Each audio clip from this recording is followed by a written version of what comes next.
Are we talking soul?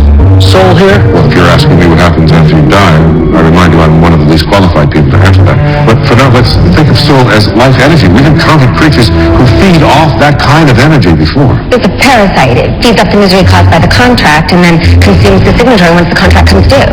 It's a deal with the devil. If we can't beat the devil, we beat the deal. In truth, here it is all about contracts.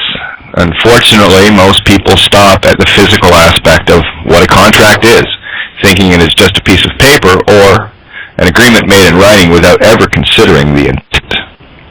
Intent is what contract is all about, inasmuch as every thought is pure creation, unfettered, where we all make countless left-brain deals and contracts every instant of the day. This is why we need to gain control over our analytical minds, where the system has finally trained them to think in a certain way. If someone can channel your intent and absolute creation power by means of keeping you thinking in a certain way, how powerful could they be? This is the very nature of the register trap. When you enter an agreement to register anything, you are making a choice to let another rule your divine feminine creative ability at source. Anytime you intend to do anything, it is already a spiritual contract. The trick is to gain control over that intent and the distractions of this world. Are you caught up in the emotional dramas of day-to-day life?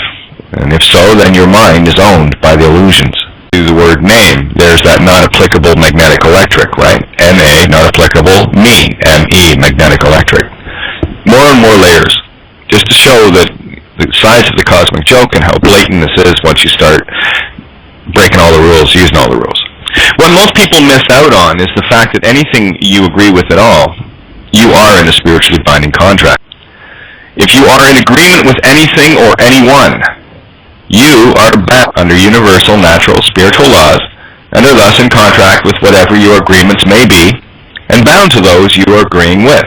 See the measure of your own involvement with a system you claim to loathe.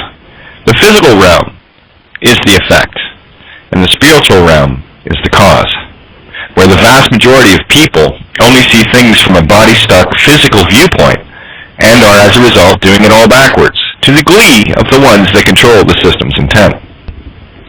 What people don't like to consider is the very fact that they were involved at all levels willfully, if only ignorant of these universal variables and laws.